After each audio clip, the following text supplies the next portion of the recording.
Welcome back to Lady Mythos. 600 men sailed out of Troy with him. 12 ships, drawn up on a black beach under a city that was still smoking. A hold full of gold. And a journey home that, in decent weather, takes about 10 days. 10 years later, a man crawls out of the surf onto a beach on the western edge of Greece. He is naked. He owns nothing. There is not one person left alive who sailed with him. And when he finally opens his eyes on his own island, on the shore he has spent 2 decades trying to reach, he looks around and does not recognize a single thing. If you were here for part 1, you know how he got this way. If you are starting here, stay. I will catch you up in 90 seconds. He comes from a family of thieves. His grandfather, Autolycus, could steal anything and swear to anything. And when he came down off the mountain to look at his newborn grandson, he did not offer a blessing. He offered a grievance. He said he had come through this world, angering people and being angered by them in equal measure, and that the child should carry it. And then he made it the boy's name. That boy grew into the cleverest man in Greece. He invented the oath that bound every king in the country to defend Helen's marriage, which is the only reason the Trojan War could not be avoided. He tried to dodge it by ploughing his own fields with salt, and a man named Palamedes laid his baby son in the furrow to prove he was sane. Years later, he forged a letter, buried gold under that man's tent, and let an innocent man be stoned by his own army. He talked Ajax to death in an assembly over a suit of armor.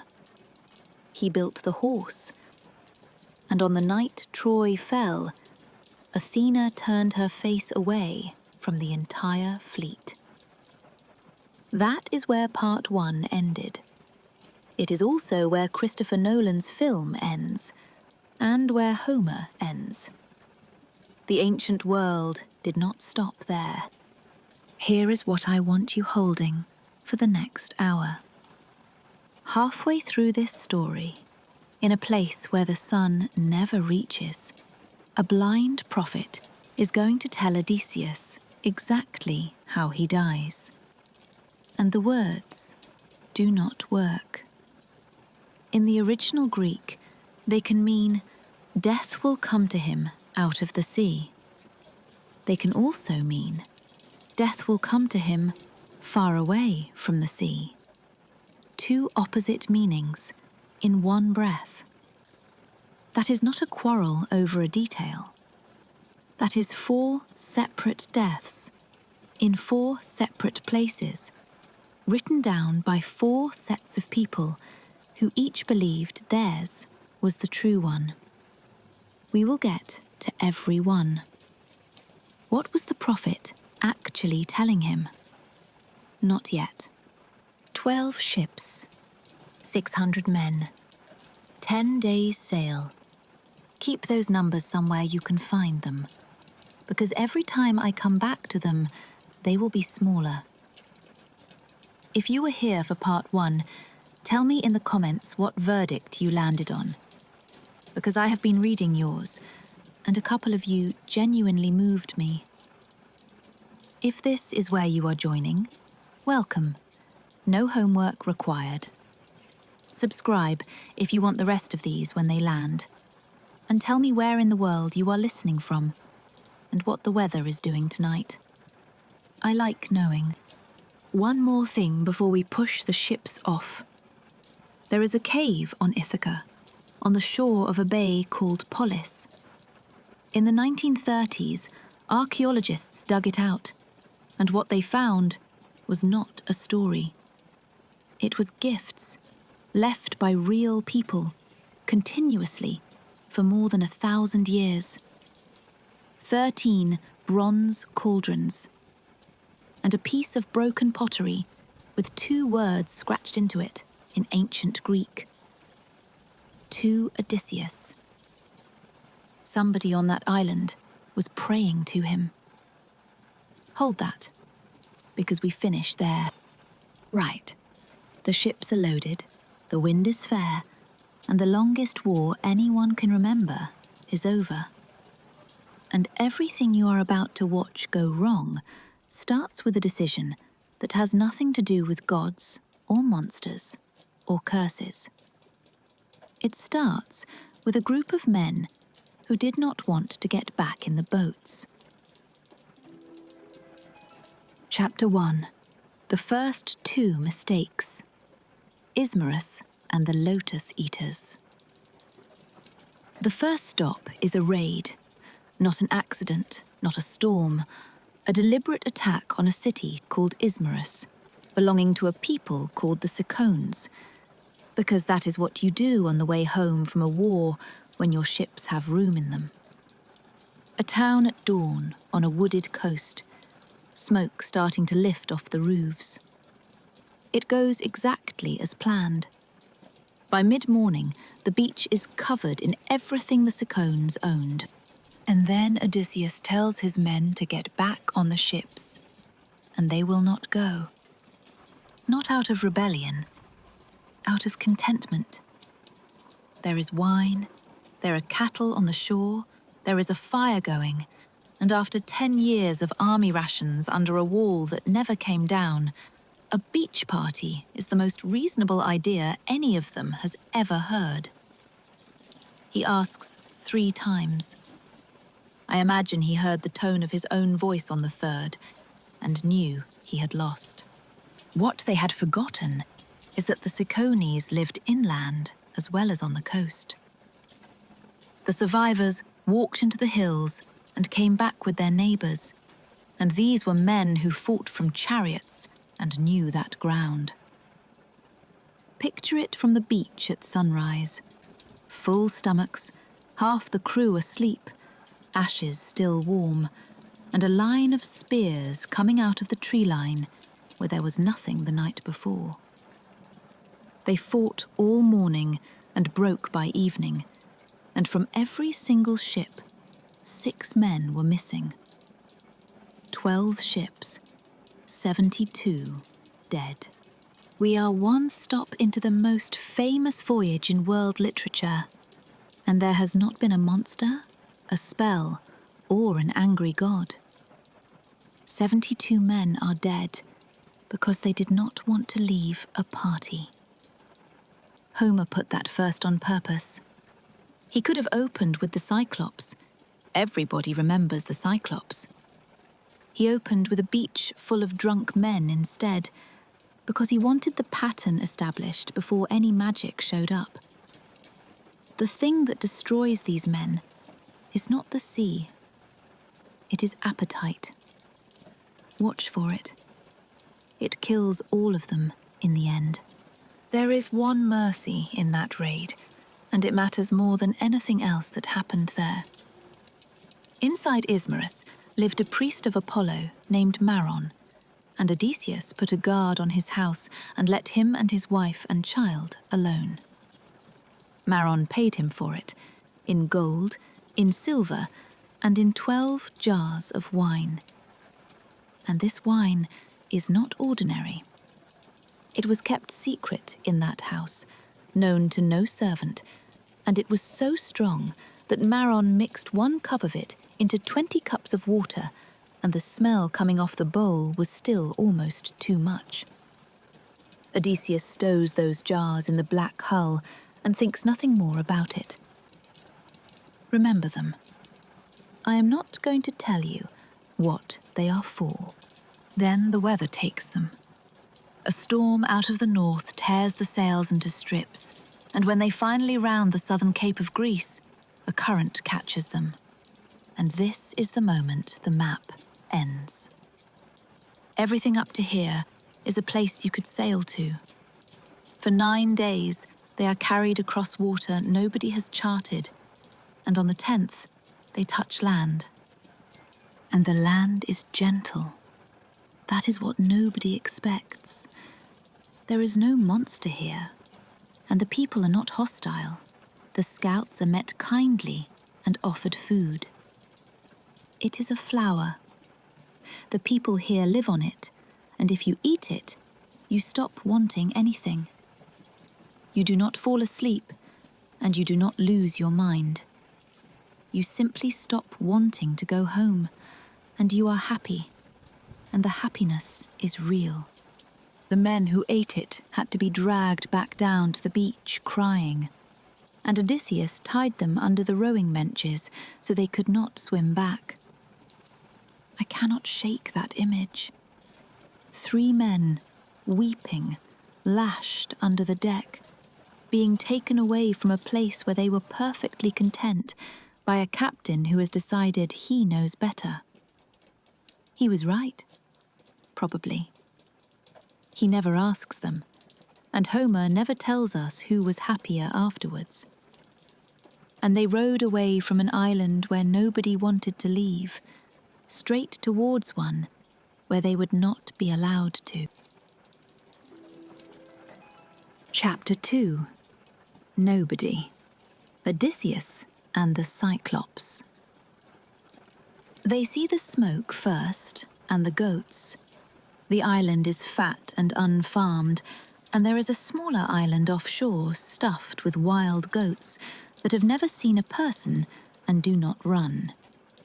From the beach, they can see the mainland shore and caves along the top of it, and smoke going up, and flocks moving. Whatever lives there keeps animals. That is all the information he has. And this is the part that gets cut in every retelling, and it is the most revealing thing in the chapter. He did not have to go. No shipwreck drove him ashore, no starvation, no God. He picks 12 men and takes them across for one reason, which he says out loud. He wanted to see what kind of creature lived there, and whether it was civilized.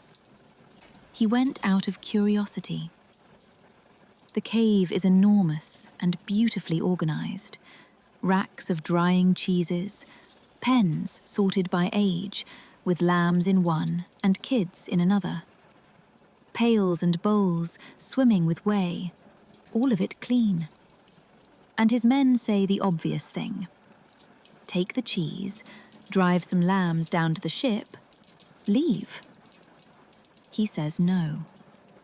He wants to meet whoever built this. He comes home at dusk, and the first thing they hear is the noise. A mountain of firewood coming down on the cave floor, and every man scattering into the dark. Then the flocks driven in, and then the door. A boulder that Homer says 22 4-wheeled wagons could not have shifted, rolled into the mouth of the cave one-handed, the way you put a lid on a jar. That is the moment the puzzle becomes visible. They are not trapped by a monster. They are trapped by a door only the monster can open. His name is Polyphemus, and he is a son of Poseidon, and he lives alone. He milks his ewes, sets the lambs under them, curdles half the milk into the wicker racks, and only then notices there are people in his house. Odysseus answers him politely and invokes the ancient law that says a stranger at your fire must be fed and protected. And Polyphemus tells him with complete sincerity that the Cyclopes do not care about Zeus. Then he takes 2 of the men, and that is the end of them. Here is what makes this different from every other monster in mythology. Odysseus has a sword, and he has it out. And Homer tells us he is standing over a sleeping giant, measuring exactly where to strike. And then he stops, because he has seen the trap. Kill him, and the door stays shut. 12 men sealed in a cave with a body and enough cheese for a month. And then nothing. He has to make the monster open the door and then survive the monster. It is a logic puzzle. It is the only kind of monster he could possibly beat. 2 more men in the morning, and a whole day for the survivors to sit in the half-dark and do the arithmetic. What Odysseus finds in there is a green olive wood club the size of a ship's mast. They cut a length off it, sharpen the end, turn it in the embers until the wood is hard and black, hide it under the dung on the floor, and draw lots for who will be holding it. That evening, he brings out Maron's wine. Not watered, not mixed with 20 parts of anything. He hands the giant a bowl of the strongest wine in the world, and Polyphemus drinks it and asks for more, and drinks and asks again, and then makes his only friendly gesture of the entire story. He offers his guest a gift in return and asks his name. And Odysseus tells him his name is Utis. Nobody. Now, that is the joke everybody knows. And there is a flaw underneath it that is better than the joke. When the stake goes in and Polyphemus screams, the other Cyclopes come to the mouth of his cave in the dark and ask if someone is hurting him, and he shouts that nobody is killing him, so they conclude he is ill and go home. That is layer 1. But in the form of the word they use when they answer him, nobody comes out as metis. And metis is the Greek word for cunning intelligence. It is the exact quality Odysseus is famous for. It is practically his job title. So while the giant is shouting that nobody is killing him, he is also, in the same syllables, shouting that cunning is killing him. Homer built a pun with 2 flaws in it 3,000 years ago, and it still works. Then the escape, and it is the ram that makes it. Blind, feeling his way, Polyphemus rolls the stone back at dawn and sits in the doorway with his hands spread, letting his sheep out one at a time and running his palms over every back to be sure no man is riding on it. Odysseus has tied his men underneath the animals, 3 abreast, and he takes the great ram for himself and hangs beneath its belly with his fists in the wool. An enormous blind man's hands moving over warm fleece, in the doorway, in the early light, inches above a man holding his breath. And the ram is last, because it is carrying the heaviest thing, and the giant stops it and speaks to it. He asks his favourite animal why it is trailing at the back when it is always first out to pasture, and says it must be grieving for its master's eye. He is talking to a sheep about the man hanging underneath it. There is one more detail from inside that cave that I find hardest to shake. When the giant works out what has happened, he says a prophet named Telemus told him years ago that a man called Odysseus would take his sight. He had been waiting his whole life for it, but watching the horizon for someone large and handsome, a hero the size of a house. Not this. Not somebody small who talks. And they are away. They are clear. The ship is past the surf, and the men are pulling hard, and Odysseus stands up in the stern and opens his mouth. Chapter 3. The Curse of Poseidon and the Bag of Winds. He shouts his name. The whole hinge of this man's life takes about 4 seconds. He is safe. Out past the rocks, the ship is moving. The giant is blind and stumbling on a beach behind him, and he has just pulled off the cleverest escape anybody in that world had heard of. And he cannot bear that it will be remembered as a thing done by nobody. So he stands up in the stern and shouts across the water that if anyone ever asks who took his eye, the man's name is Odysseus, son of Laertes, who lives on Ithaca. His men beg him not to, physically pleading between the benches, because the giant has already thrown one mountaintop, and the wash of it nearly turned the ship over. He does it anyway. I understand it, and I want to be fair to him. He has spent his life being the man nobody credits, the small one, the talker, the one who is useful and then resented for it. He wants the record straight. That instinct is painfully human, and it is about to cost him 10 years and every person who trusted him. Because Polyphemus lifts his hands and prays to his father. And this prayer is not vague. Ancient curses are usually a general wish for suffering. This one is a specification with 4 clauses, and count them with me. 1. Let him come home late. 2. Let him come home having lost every one of his companions. 3. Let him come home in a stranger's ship. 4. Let him find trouble waiting in his own house. Remember all 4, because you will watch every one come true, in order, and we will check them off together at the end. He throws another rock. The ship runs, and for a while the sea is quiet. Then they come to a place that should not exist.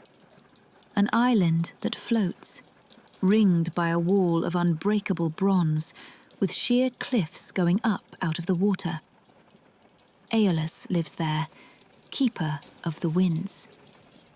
He feeds them for a month, listens to the whole story of Troy, and when they leave, he gives Odysseus the most extraordinary present anybody receives in this poem.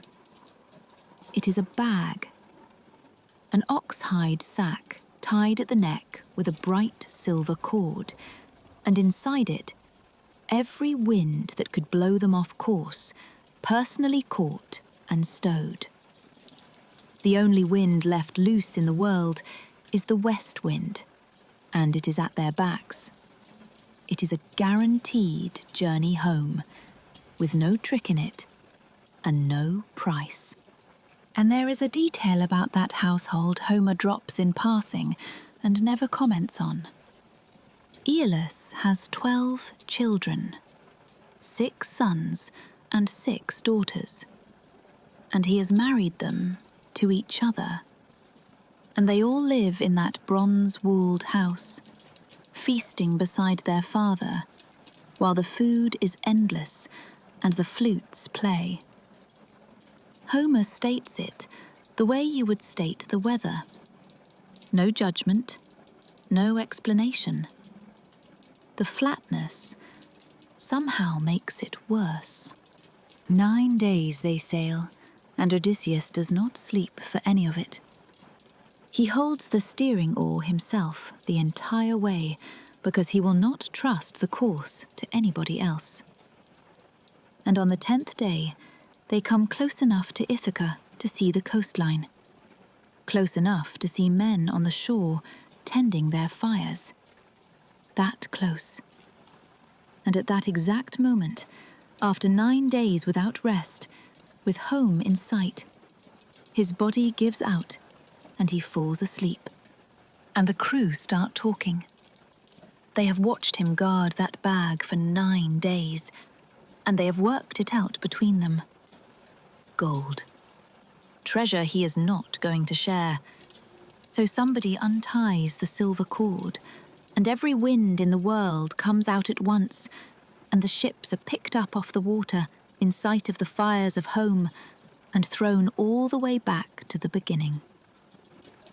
He woke as it happened. Homer says he considered going over the side and ending it, then covered his head and lay down and let himself be carried. And when he climbs back to that bronze wall to beg, Aeolus, who fed him for a month, takes one look and drives him out, saying a man this obviously hated by the gods cannot be helped by anyone. That is the moment the curse stops being words.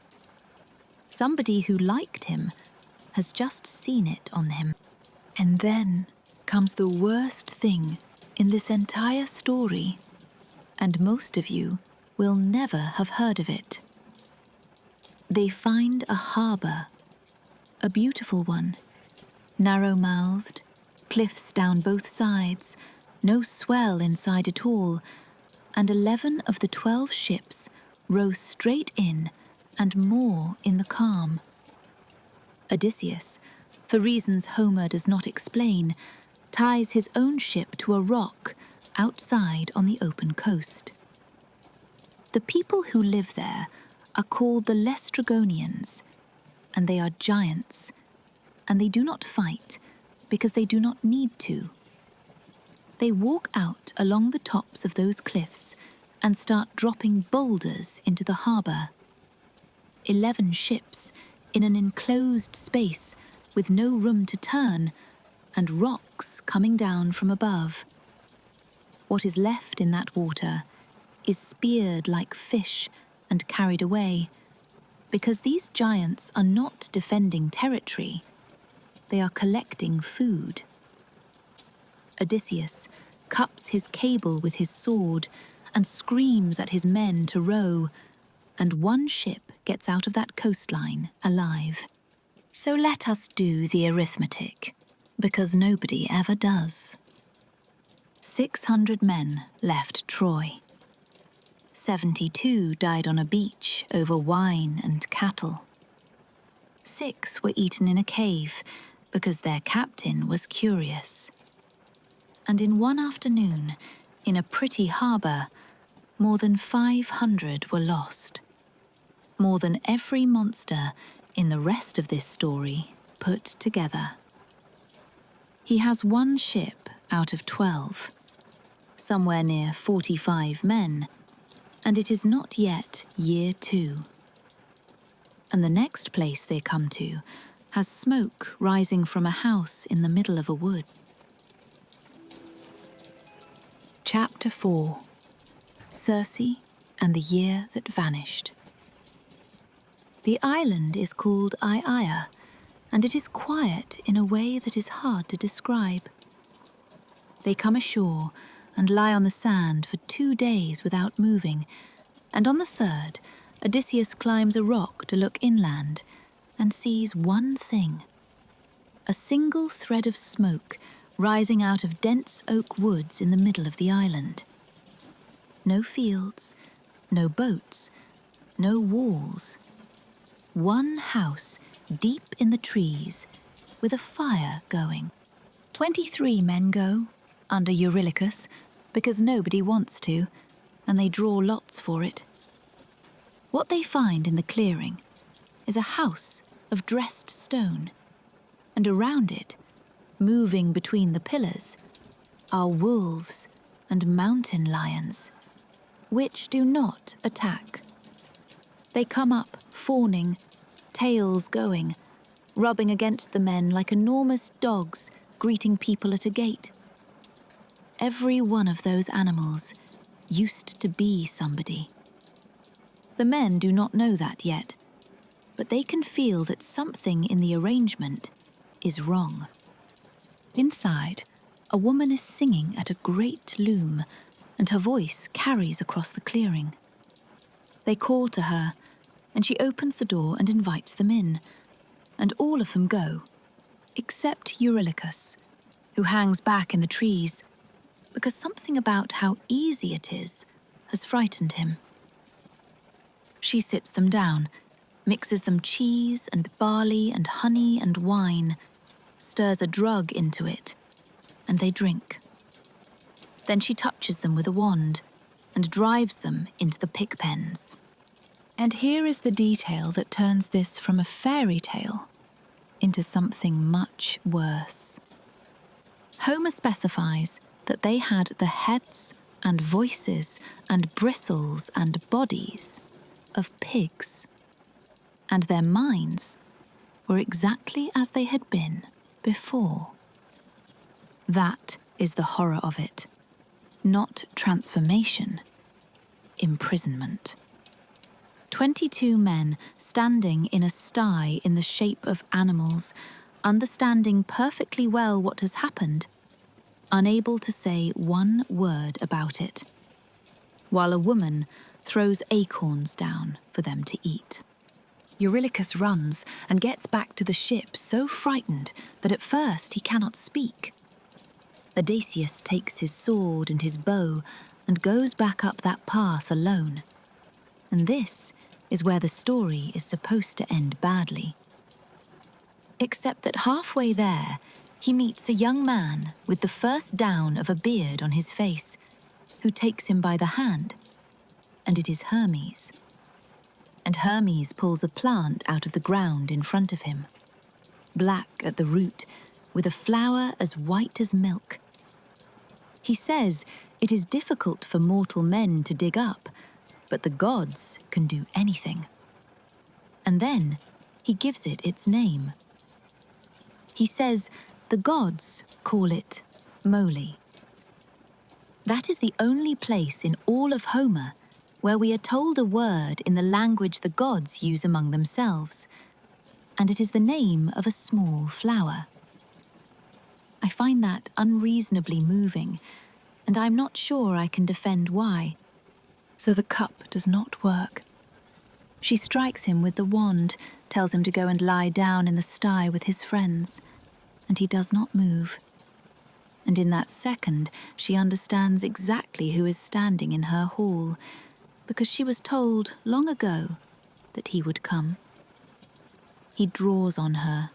She goes for his knees, and he makes her swear an oath before he goes near her.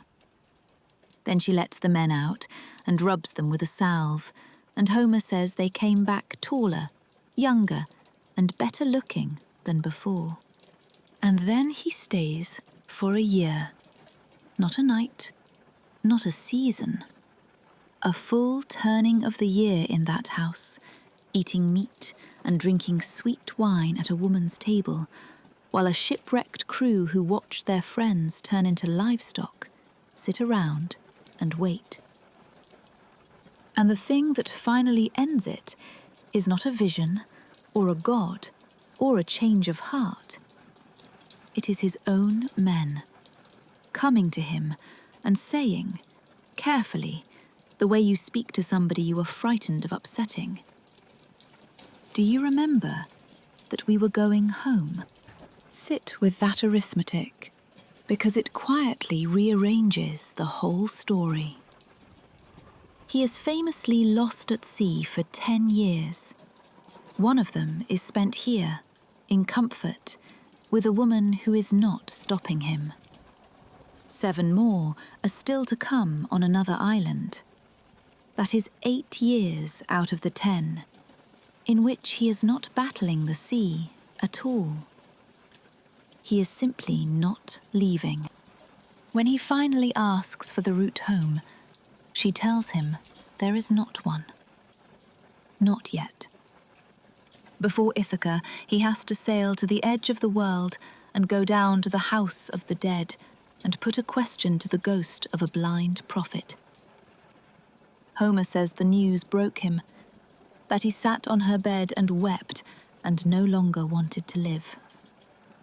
And on the last night, one of the youngest men in the crew, Elpenor, not brave, not clever, just young, drinks too much and goes up to sleep on the roof in the cool air. In the morning, he hears everyone moving below, gets up too fast and forgets where he is. Nobody notices he is gone. not one of them. They carry the ship down to the water and push off for the land of the dead, with the youngest man in the crew lying behind the house. He had come to Circe to survive and stayed a year, and the only thing that finally moved him was being told he would have to go somewhere far worse first. Chapter 5. The Land of the Dead. Slow this one right down. It is the quietest thing in the poem, and everything that happens to Odysseus for the rest of his life is decided in it. Circe sends them a wind. They sail all day, the sun goes down, and they keep going out to where the ocean runs deepest. There is a shore out there where a people live in permanent fog. No sunlight reaches them, not at dawn, not at noon. Grey water, black poplars along the bank, and a beach where the light never changes. He does what she told him. He digs a pit about a forearm square and pours the offerings around it. Honey and milk, then sweet wine, then water, and a dusting of white barley over the top. And then the offering that actually calls them, poured dark into the trench in the sand. And they come up out of the dark towards it. Brides, young men, old men who had suffered, girls with grief still new on them, soldiers still in the armor they died in. Homer says the sound went up around that pit like a scream. And Odysseus stands there with his sword out, keeping them back. The first ghost to reach him is Elpenor, the boy from the roof. Odysseus is stunned, because he came here by ship and Elpenor came on foot. And it takes him a second to understand what that means. And the boy does not ask for vengeance, or answers, or anything grand. He asks not to be left unburied and unwept on Circe's island. He asks them to go back and burn him properly. And then something small. Pile a mound on the grey shore, so people who come later know a man was here. And plant my oar on top of it, the oar I used to pull when I was alive with my friends. That is the first thing that happens in the land of the dead. Not a monster, a boy asking to be remembered by strangers. Watch that oar. It comes back twice more, and by the end, it will have carried 3 completely different meanings. Then his mother comes, and this is what breaks him, because he did not know she was dead. He left Anticlea alive on Ithaca 20 years ago, and she has been standing in that crowd the whole time, waiting for him to notice her. And he has to keep her back from the pit with a sword until the prophet has spoken. When he finally lets her come, she tells him Penelope is still waiting. But his father has gone to live rough in the fields and sleeps with the farmhands in winter, and that no illness took her. She simply missed him until she died of it. And he goes to hold her, and his arms close on nothing. 3 times he tries. 3 times she goes through his hands like smoke, or like a dream. And in between comes the blind man. Tiresias, still carrying a golden staff down there, and still, Homer says, the only one whose mind is intact. He drinks and tells the future in 3 parts. Poseidon is angry about his son's eye and will not make this easy. You may all still get home, if, when you reach the island of the sun and find his cattle grazing, You leave them completely alone. Touch them, and I promise the destruction of your ship and every man in it. And if you personally survive, you will come home late, in a stranger's vessel, and find trouble in your house. Listen to that. Late, alone, in another man's ship, into trouble at home. The prophet of the dead has just read Polyphemus's curse back to him, clause for clause, without knowing it was ever spoken. Then the strange part.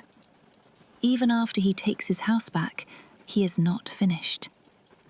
He has to pick up an oar, walk inland, and keep walking, until he comes to people who know nothing of the sea, who eat their food without salt, who have never seen a ship or a red-painted prow.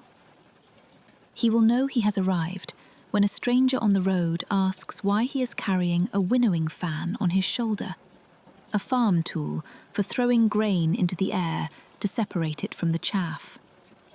There he must plant the oar and make his peace with Poseidon. The sailor has to walk until the sea becomes unrecognizable. And then Tiresias tells him how he dies. And this is the sentence the ancient world argued about, so take it exactly as it comes. Death will come to Odysseus gently, easily, in a comfortable old age, with his people prosperous around him. And it will come ex halos. 2 words. They can mean out of the sea. They can also mean away from the sea. Not a poetic ambiguity, a grammatical one. And the Greeks knew it was there. Does something come for him off the water? Or does he die inland, old, as far from the sea as a man can get? The answer decides everything, and we will not have it for another hour. The dead keep coming. Agamemnon, who commanded the whole Greek army at Troy, tells him what happened when he got home. A welcome, a feast, and his own wife and her lover waiting for him at it. He tells Odysseus to come into Ithaca in secret, telling nobody, and never to trust a woman completely. Hold that warning. It hangs over the back half of this story like weather. Then Achilles comes and says the most subversive thing in Greek literature. Odysseus greets him as a man blessed above all others, a prince among the dead. And Achilles tells him not to speak lightly of death, and that he would rather be alive as a hired laborer for a landless man with nothing than be king over all the dead. The greatest warrior who ever lived, telling the man who chose survival over glory that glory was worth nothing. And then something walks up to the pit and will not speak. Ajax, still angry about a suit of armor after death, in the dark. Odysseus talks to him. He apologizes.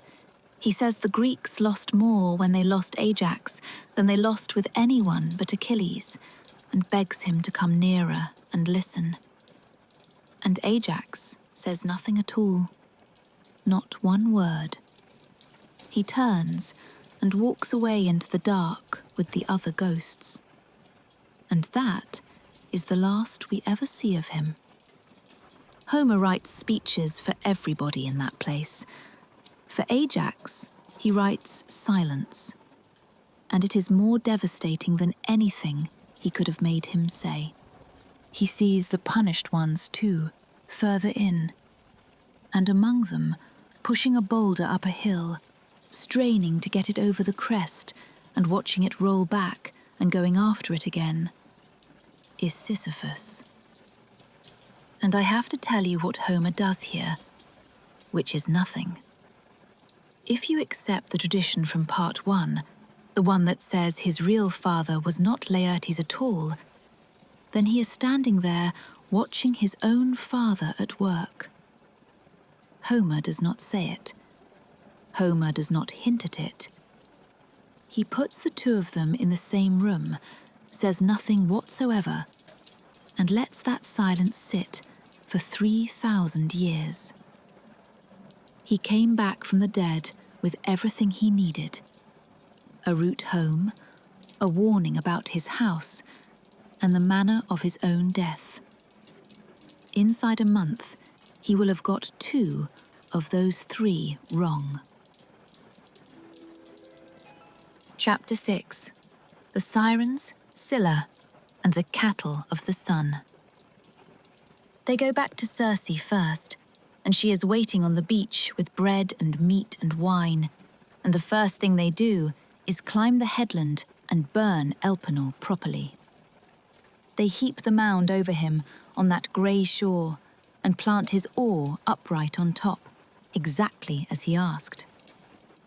Then Circe takes Odysseus aside for a whole night and tells him what lies between him and Ithaca.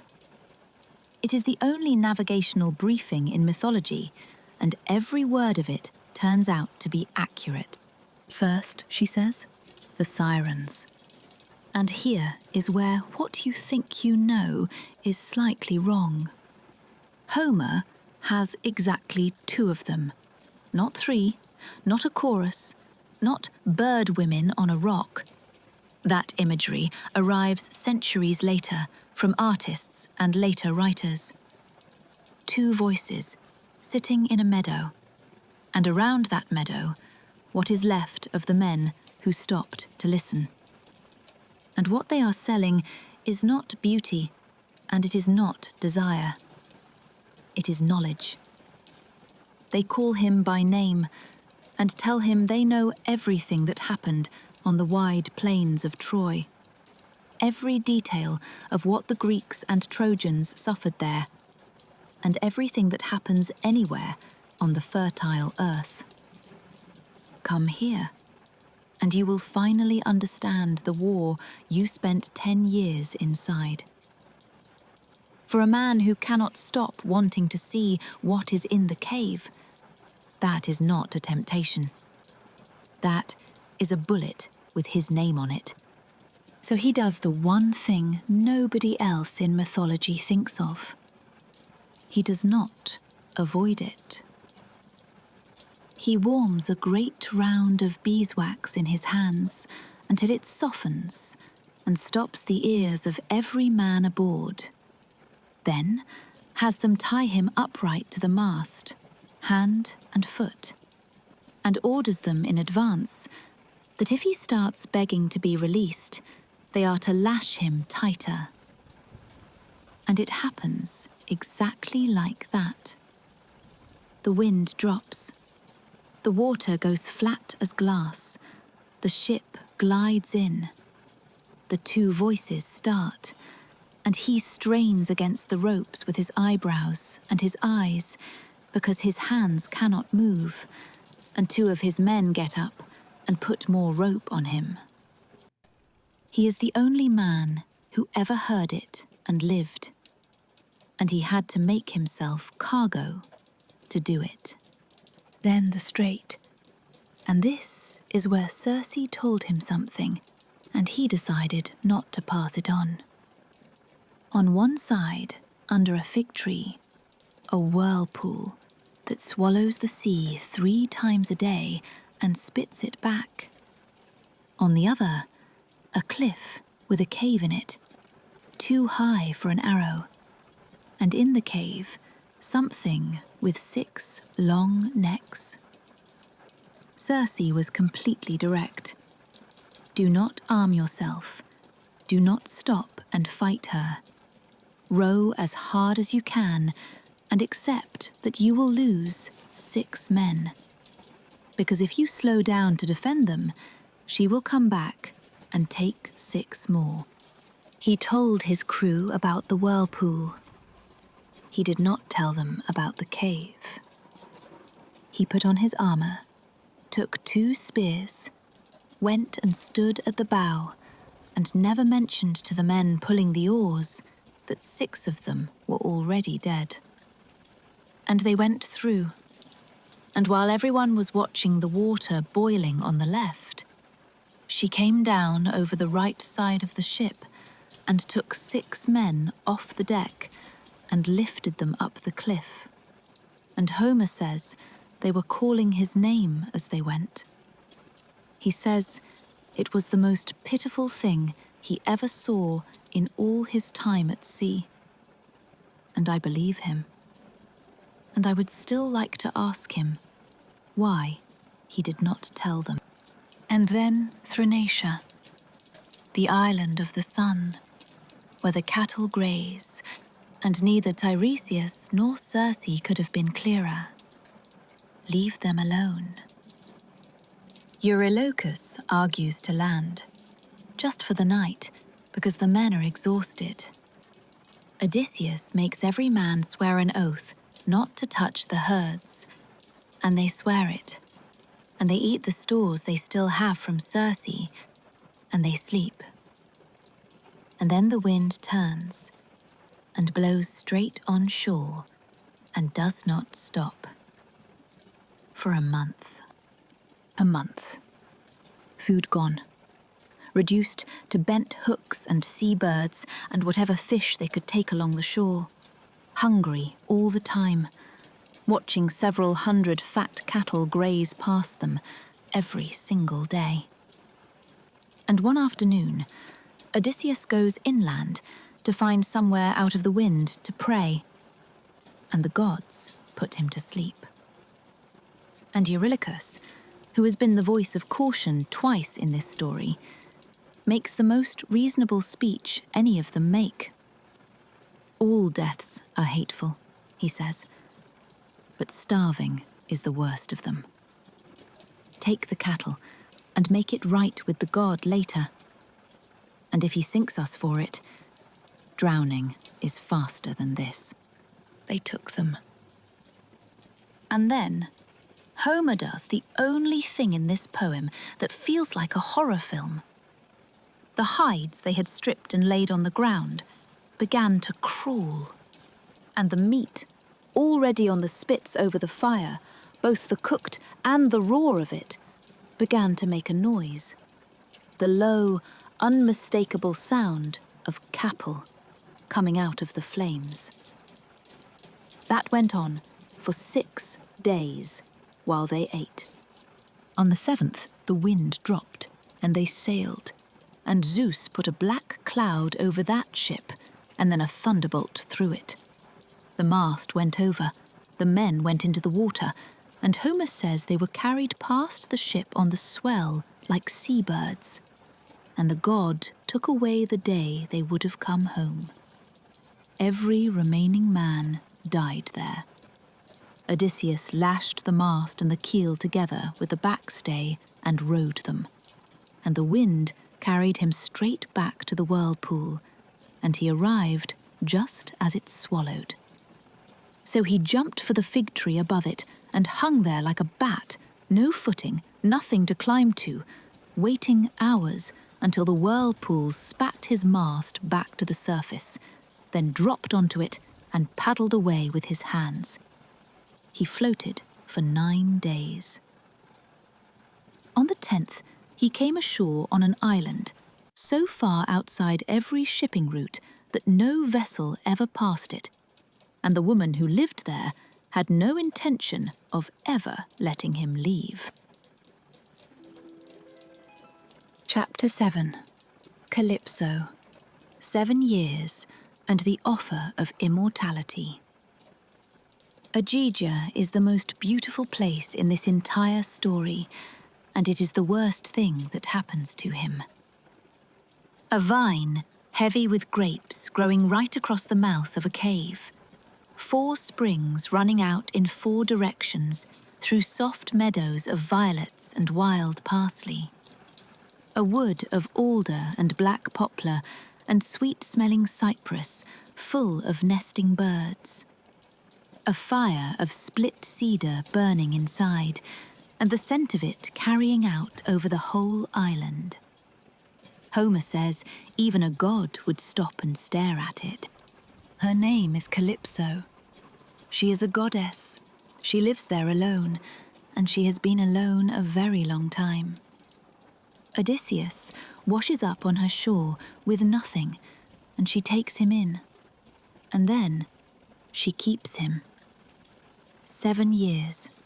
Not 7 days on a magic island. 7 years of his one life in the most comfortable prison ever described. And Homer will not let it be a romance, which I think is the bravest thing in the poem. He tells us plainly what the days looked like. Odysseus sat on the shore, on the rocks and the sand, looking at the water, crying, wearing his own heart out with grief, all day.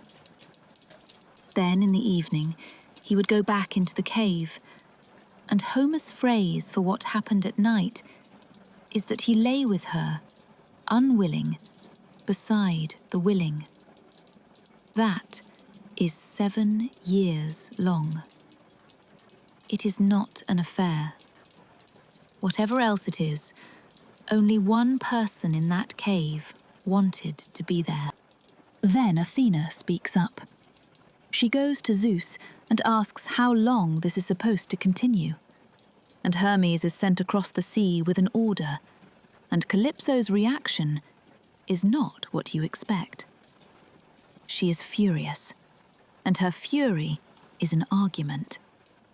She points out that gods take mortal lovers constantly, and nobody interferes, and that goddesses who do the same get punished for it. She is right. Everybody knows she is right. It changes nothing. But she tries once more first, and this is the offer. Stay, and I will make you immortal. Not just alive, ageless, for the rest of time, on this island, exactly as you are. That is not a metaphor, and she is not lying. She can do it. Every hero in Greek myth is chasing some version of this, and the whole heroic system exists because men cannot have it.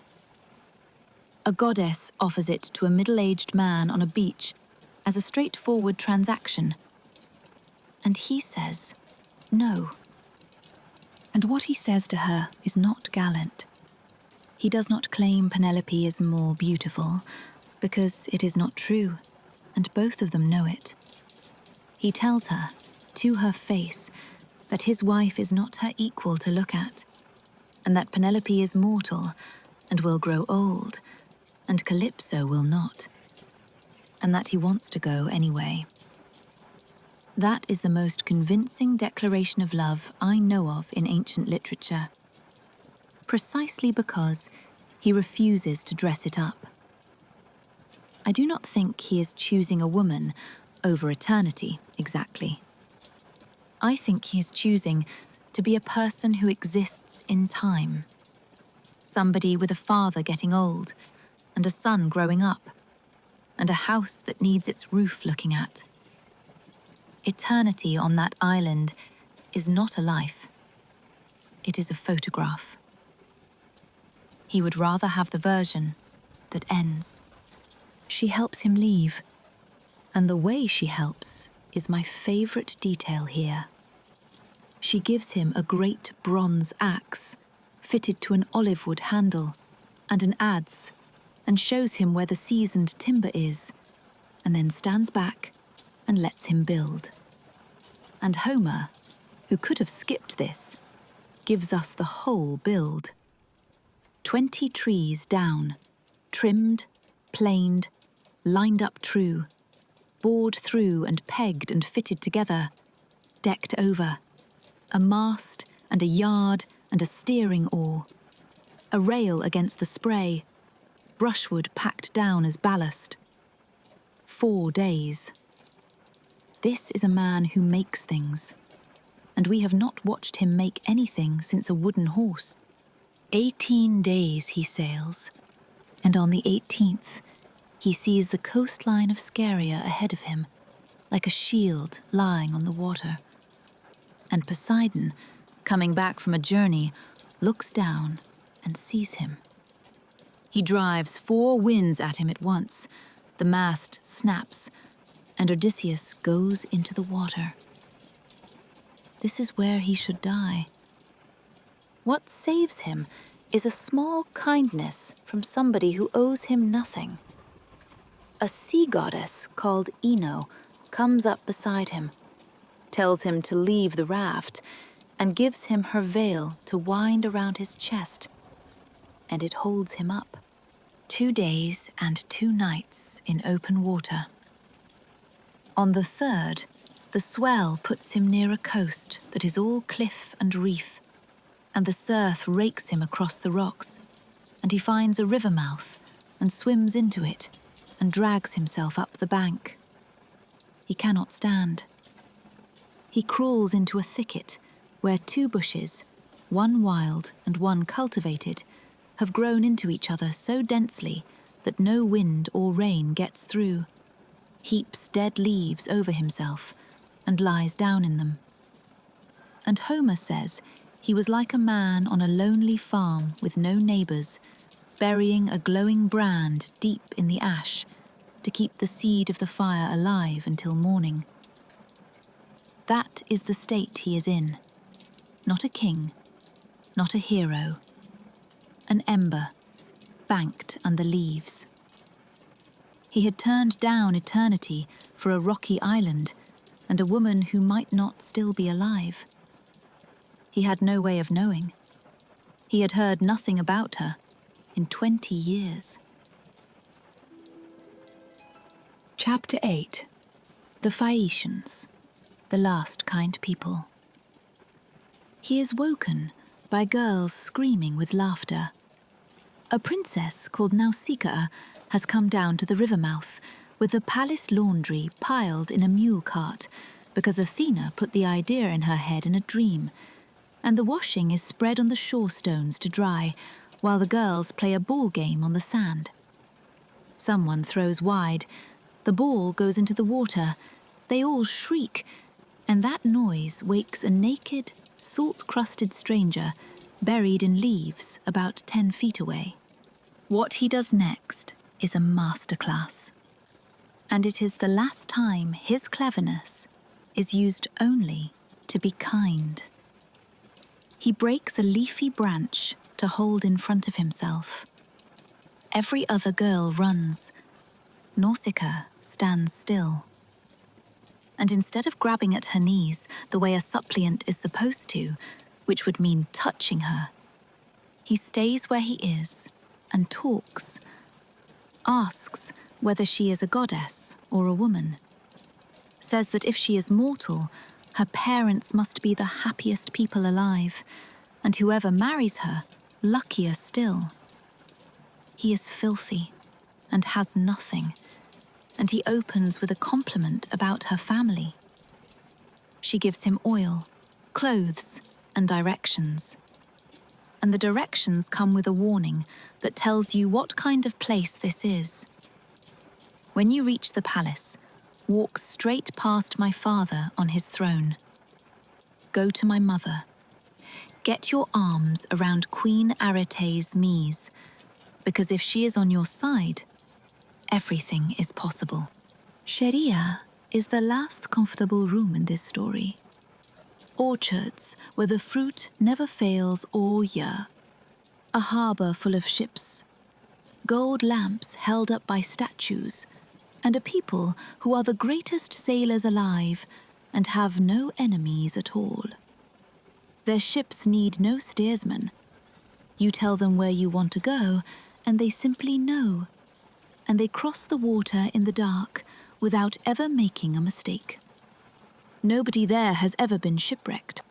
They take him in without asking his name, which is the whole point of these people.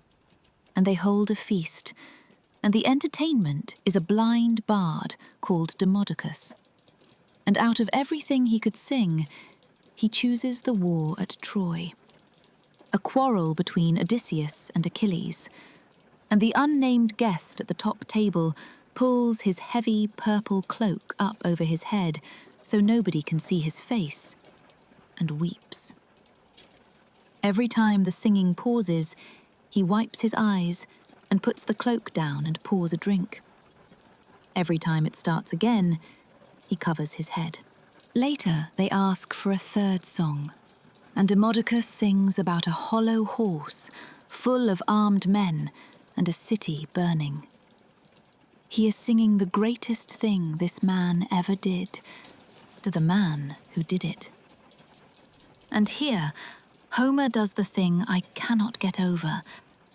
To describe how Odysseus wept, he reaches for this: a woman in a captured city, throwing herself over the body of her husband, who has fallen in front of his own people, screaming, while soldiers put their spear butts into her back and shoulders to move her along and lead her away into slavery.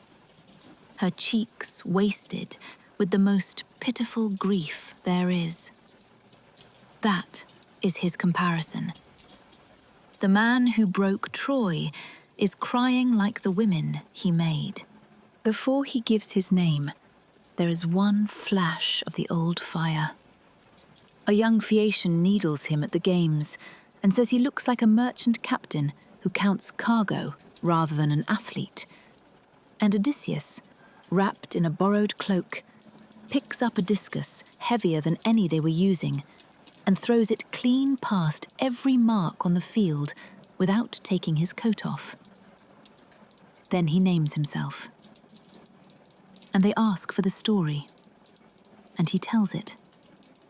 The Cyclops, the winds, the witch, the dead, the whirlpool, all of it. Over 4 solid books of the poem, out loud, to a hall of strangers. I want to point at that, because almost nobody does. Every famous adventure in this story reaches us in the voice of a man telling his own story, with no witnesses and nothing to check it against. Everyone who was there is dead. And the storyteller is, by unanimous agreement of the entire ancient world, the most accomplished liar in Greek myth. I am not saying he made it up. I am saying Homer handed the most fantastic material in the poem to the one character who cannot be trusted, and then said nothing about it. And I think that is deliberate. And I think it is glorious. They send him home the way they send everybody home, at night, on a fast ship, loaded with presents. Bronze, gold, fine cloth, and a set of bronze tripod cauldrons, which are about the most valuable thing you could give anybody in that world. He falls asleep on the deck before they clear the harbour, sleeps like a dead man the whole way, and they carry him ashore, still sleeping, and stack his treasure beside him under an olive tree, and leave. Remember the cauldrons. That is the second thing I have asked you to hold, and both of them pay off. And then Poseidon takes his last shot, and it does not land on Odysseus at all. He goes to Zeus, furious that these people keep ferrying men safely across his sea without ever paying for it. And as that ship comes back into its own harbour, in sight of the whole city, in front of the people waiting on the shore, he turns it to stone where it floats, and roots it to the seabed. Old King Alcinous watches it happen, and remembers a prophecy from his father that one day, exactly this would be done to them. So the Phaeacians go up to their altars, make their sacrifices, and take a decision. Never again. No more strangers. No more free passage. no more carrying lost men home. The kindest people in the poem are made to stop being kind, permanently, as a direct result of helping him. And he sleeps through all of it, and wakes hours later in a fog so heavy he cannot make out the shape of his own island. And for a few minutes, the man who spent 10 years trying to reach Ithaca stands on Ithaca and is certain he has been dumped somewhere else. Chapter 9. A beggar at his own door. The fog lifts, and Athena is standing there in the shape of a young shepherd, and what follows is the closest thing to a friendship between a god and a human being anywhere in Greek myth. He does not tell her the truth. Of course he does not. He is standing on his own beach beside a pile of treasure, and he invents an entire false life for a boy tending sheep out of pure habit. And she starts laughing. She changes into a tall woman and tells him that anybody hoping to get past him in a lie would have to be extremely clever, and that even now, at home, he cannot stop. Then she says the line that explains 20 years. We are two of a kind, you and I, because you are the best of all mortals at making plans, and I am famous among the gods for the same thing.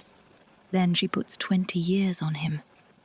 His skin goes slack, his hair goes, his eyes are made dull, and she hands him a stick and a filthy patched bag on a rope. And she sends him, not to the palace, but up into the hills, to a pig farm, to the hut of a swineherd called Eumaeus, who was a slave in that house before Odysseus left, and has spent 2 decades minding somebody else's animals for a master everyone assumes is dead. Eumaeus is the moral centre of this chapter, and he is a pig farmer. He drives off his own dogs when they set on the beggar at the gate, brings him inside, sits him on brushwood with a goatskin thrown over it, kills 2 young pigs because he will not feed a guest scraps, then apologizes for the meal. The good hogs go down to the suitors, he says, and there is nothing he can do about it. He has no idea who he is talking to. He spends the evening telling a stranger how much he misses his master, to his master's face, and says he will never find another lord as gentle, not if he searched the whole world. Telemachus comes home from his own journey looking for news, and the reunion in that hut is the first time Odysseus takes the disguise off for anybody. His son does not believe it. He thinks a god is playing with him, because the man in front of him was a beggar 10 seconds ago, and is now standing there with his own face. And when he does believe it, they both break down. And Homer says they cried like sea eagles whose chicks have been taken from the nest by farmers before they could fly. He reveals himself to his son before his wife. Remember Agamemnon's warning down in the dark? He is following it precisely. And the situation they have to solve is this. There are 108 of them in the house. Not raiders, young men from the best families of Ithaca and the islands around it, who moved in, who eat his herds every day, who drink the cellar dry, and who are pressing Penelope to admit her husband is dead and pick one of them. They have also worked out that Telemachus is a problem, and there is a ship waiting in a strait to ambush him on his way home. And Penelope has been holding them off for years with nothing but her mind. She told them she would choose a husband as soon as she had finished weaving a burial shroud for Laertes, her father-in-law. because it would shame her before the women of the island if a great man went to his grave without one. Nobody could argue with that. So she wove it in the daylight, where they could see her at the loom. And every night, by torchlight, she unpicked what she had done. 3 entire years she ran that, and the only reason it stopped is that one of her own maids told them, and they caught her at it and made her finish it. Then he walks down to his own house in rags, leaning on a stick, with Eumaeus beside him. And at the gate, lying on a heap of dung piled outside the yard wall, waiting to be carted onto the fields, there is a dog. His name is Argos, and Odysseus raised him from a puppy and never lived to see him hunt, because he sailed for Troy while the dog was still young. He is 20 years old now, lying in the filth because nobody has bothered to move him, covered in ticks, too weak to get up. And he knows him, immediately. Across 20 years, through a goddess's disguise that has fooled the man's own son, through rags and a false face and a body made old. He cannot walk.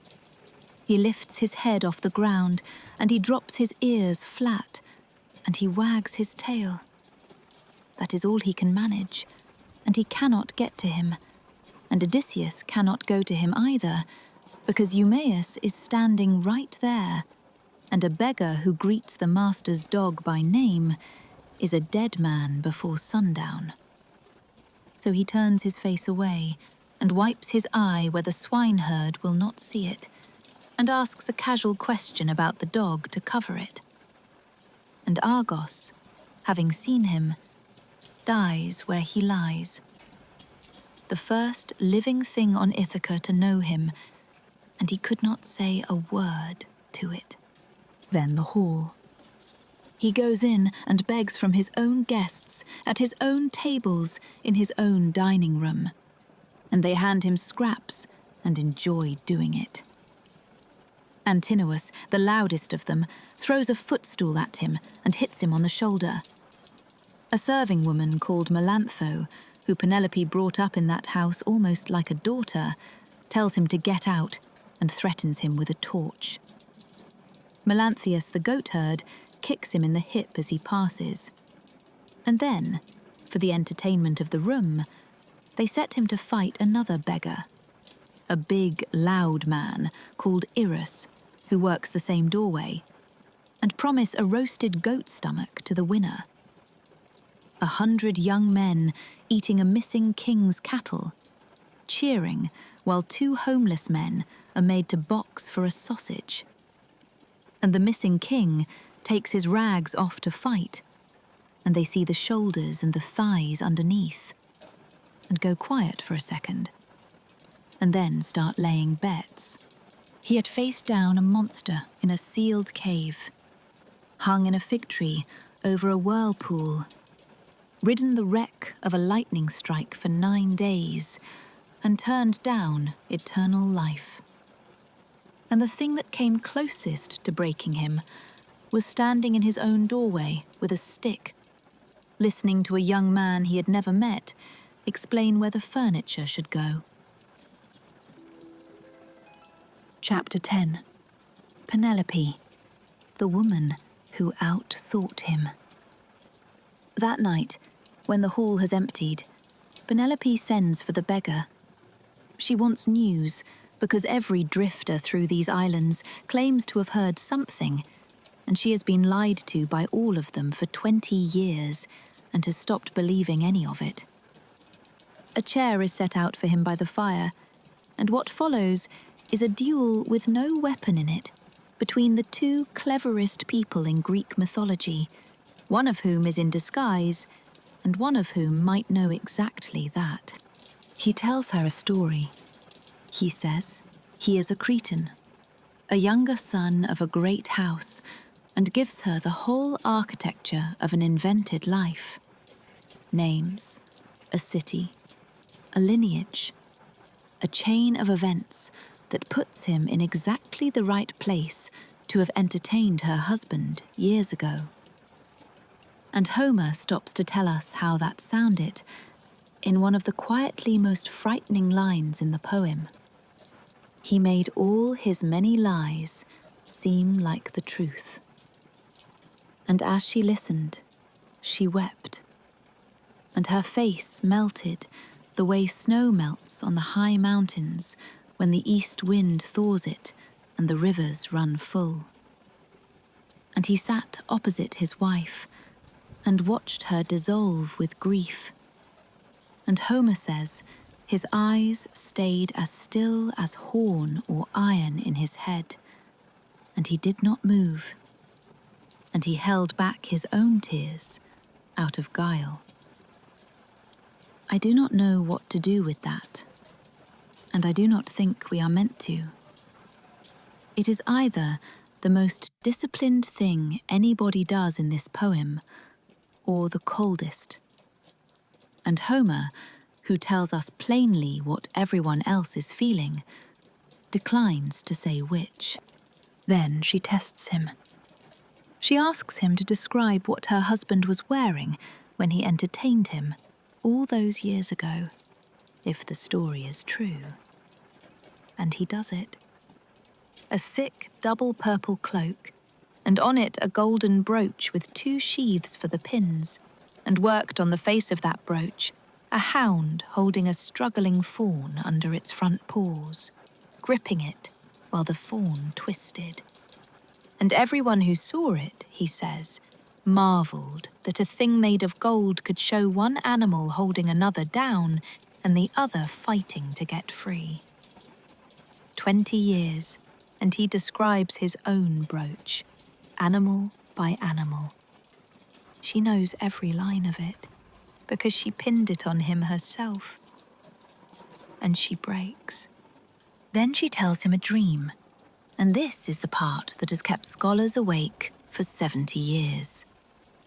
She says, "I keep 20 geese in the house, and I love watching them feed. And in the dream, a great eagle came down off the mountain and killed them all, and left them lying in heaps, and flew away. And I stood there in my sleep and sobbed and wailed over dead geese. And then the eagle came back and perched on the roof and spoke to me in a human voice and said, 'Those geese were the suitors, and I am your husband, and I have come home.'" She then asks a beggar what he thinks it means. Take this seriously, because it is a genuine, open question, and it makes the best argument in this comment section.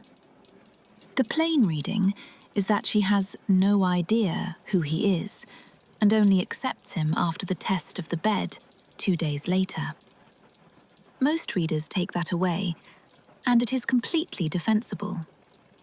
But in 1950, a scholar named Philip Harsh laid out the other case, and people have argued ever since.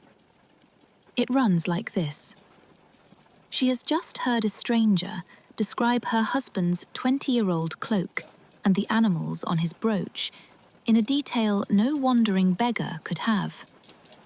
She then chooses, unprompted, to tell that same beggar a dream in which her husband comes home and kills every man in her house. And the very next morning, after 20 years of stalling and shrouds and delay, she suddenly announces a contest that will put the only weapon in that building into a man's hands, in a room full of 100 armed suitors who are not expecting it. And the weapon is her husband's bow, which nobody else can even bend. Coincidence, or the cleverest move anybody makes in the whole poem? She is, everywhere else, the sharpest mind in any room she stands in. I lean towards her knowing.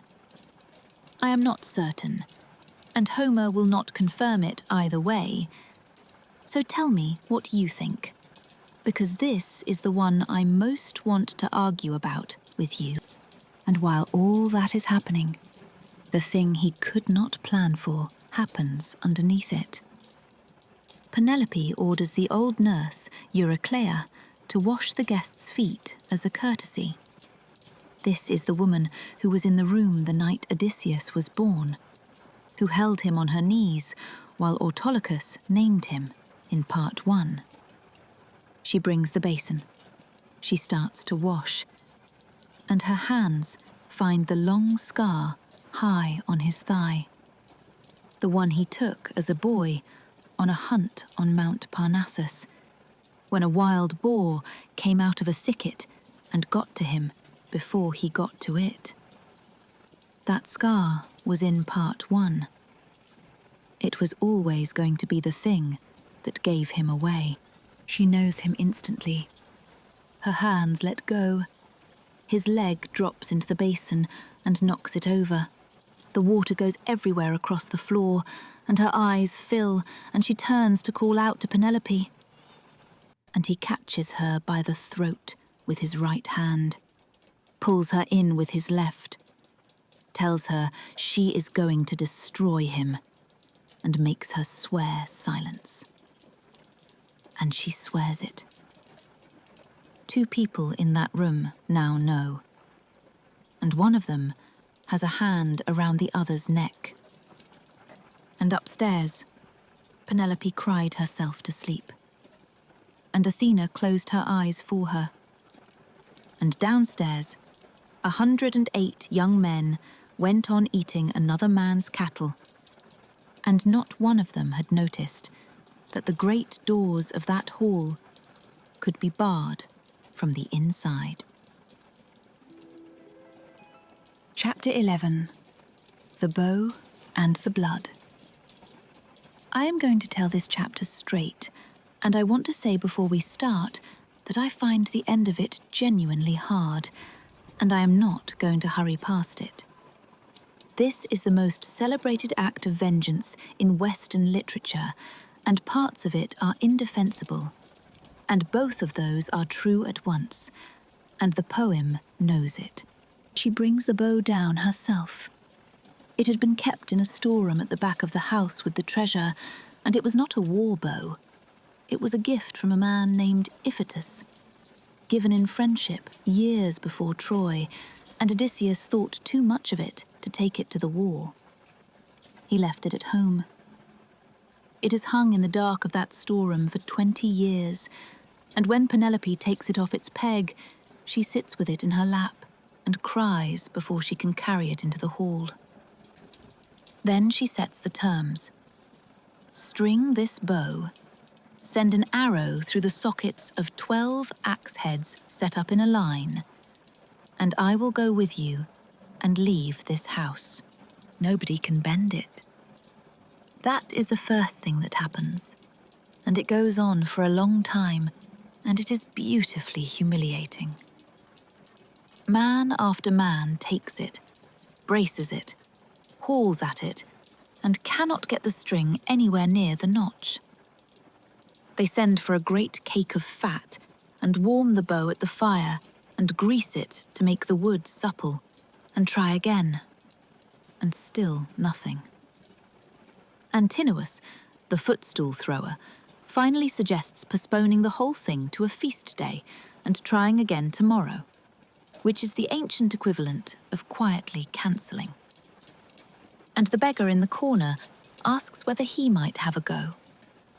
The room finds that hilarious, and then it does not, because Penelope insists. A guest in her house will be given the bow if he wants it, and she will not have him mocked. Telemachus sends his mother upstairs, which sounds harsh and is not.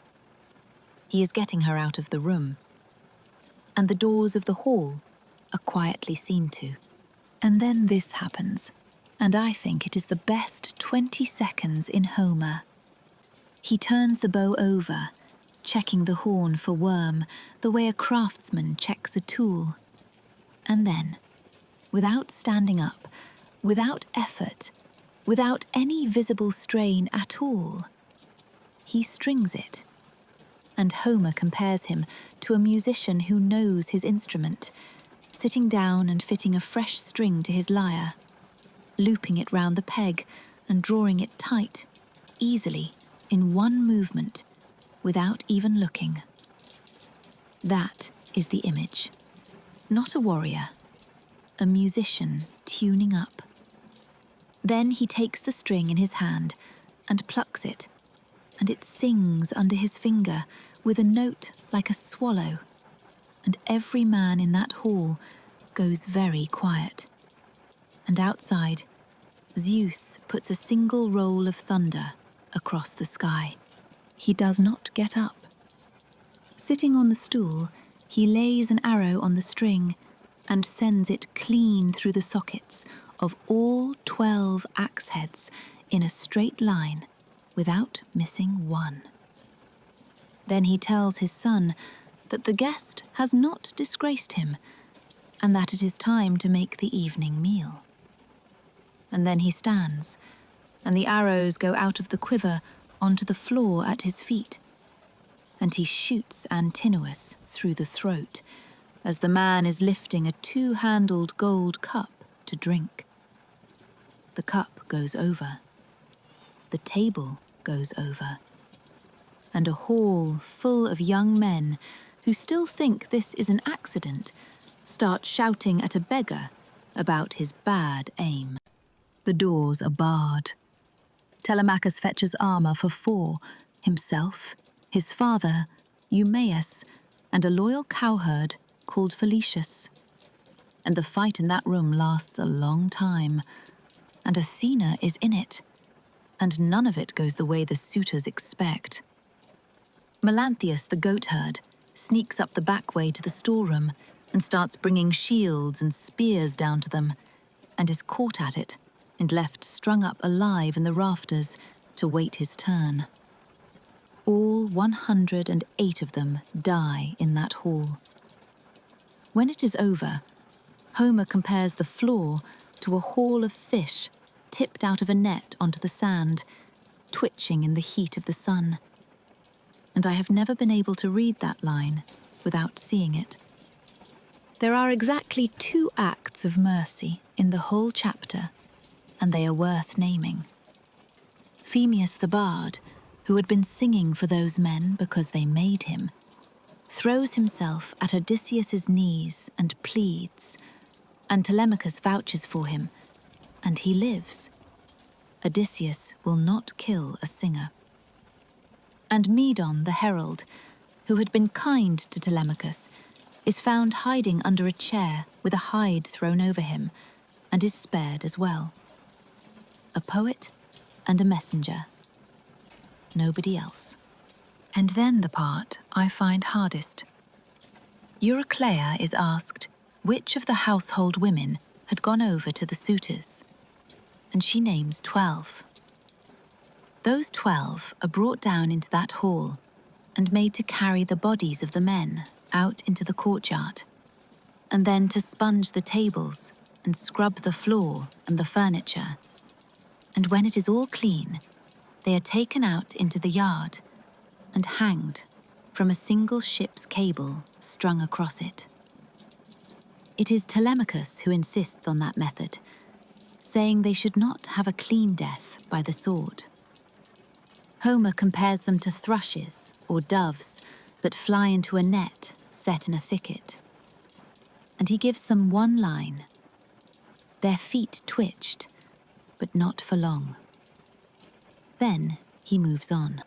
I am not going to soften that, and I am not going to enjoy it either. Here is what makes it worse, and what almost every retelling leaves out. Homer's own text acknowledges that these were young women in a house occupied for years by 108 armed men who did as they liked in it, and that some of what happened to them was not a choice. They are executed for it anyway, in 4 lines, and the poem carries on. That silence is exactly why Margaret Atwood wrote the Penelopead, which retells the whole story narrated by those 12 women. And it is part of why Emily Wilson's 2017 translation, the first complete English Odyssey published by a woman, became famous. Because she declined to call them sluts, as earlier translators had, on the grounds that the Greek does not say it. Melanthius, brought down from the rafters, is dealt with in a way I am not going to describe. Homer records it in one flat sentence and moves on, and I will do the same. Then Odysseus calls for fire and sulphur and fumigates his own hall, and the smoke of it goes through the house, and the loyal women of the household come running to him, crying, and take his hands and kiss his head and his shoulders. He has his house back. He has killed everyone in it. And the one person in that building who still refuses to accept who he is his wife. Chapter 12. The Secret of the Marriage Bed. Euryclea goes up the stairs almost laughing, tripping over her own feet in her hurry, to tell Penelope that her husband is home and the suitors are dead. And Penelope's response is that the gods have driven the old woman out of her wits, and that it is cruel to wake somebody with a joke like that. When the nurse insists and mentions the scar, Penelope changes tack. It must be a god who has come and done it, some immortal angry at their behavior, and Odysseus himself is dead, far away. 20 years of hope have not made her credulous. They have made her armored. She comes down and sits opposite him across the great fire, and she does not speak. She looks at him. Homer says that sometimes she seemed to recognize the face in front of her, and sometimes she could not, because he was still in the filthy rags.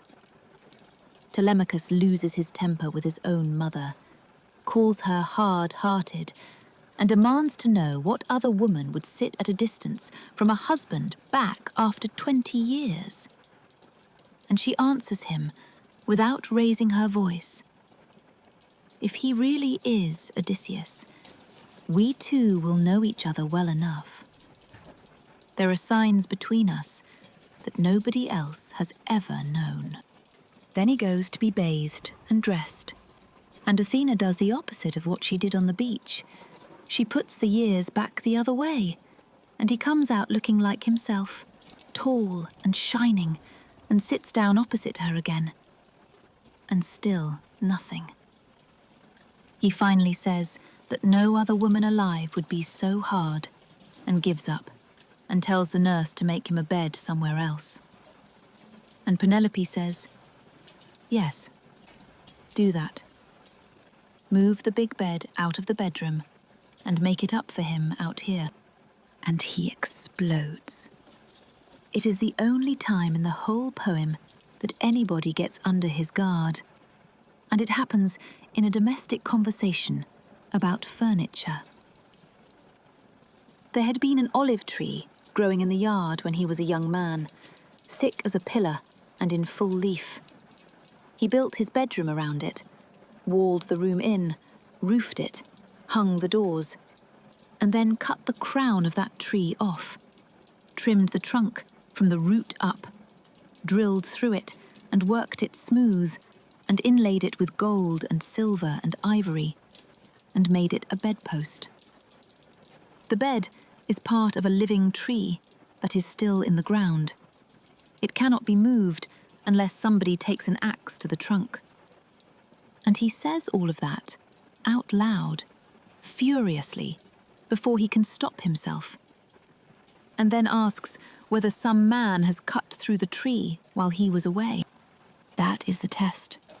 That is the whole thing. She never accused him, never questioned him, never asked him to prove anything. She mentioned a piece of furniture to a servant in his hearing and let him tell her what only 3 people in the world knew. He fell for it completely. The greatest deceiver in Greek mythology was taken in by a housekeeping instruction from his own wife. And the moment he realizes it, the fight goes out of him entirely. Her knees go. She runs at him across the room and gets her arms around his neck and kisses his face. And then Homer gives her the simile, and I want you to notice who it belongs to, because it belongs to her. He compares the sight of that man to the sight of land appearing to swimmers whose ship has been broken up at sea, who have been in the water so long the salt has caked on their skin, and who crawl up onto the beach, glad to be alive. He is the shore in that image. But the person who has been drowning for 20 years is Penelope. And she would not let go of his neck, Homer says, and the light would have come up on them still standing there, except that Athena held the night back and kept the dawn waiting at the edge of the world, so they would have longer. And here is a fact almost nobody knows. Right about here, in the 23rd book, at line 296, the great scholars of the ancient library at Alexandria, Aristarchus and Aristophanes of Byzantium, the 2 most respected Homer specialists the ancient world produced, put a mark. Their note said this was the end, or the limit, of the Odyssey. Scholars have argued for 2,000 years about what they meant, that everything after it was a later addition, or simply that this is where the story truly finishes. Either way, the ancient world's leading experts on this poem looked at everything past the bed and thought there was something questionable about it. Because the poem does keep going, and what happens next is odd.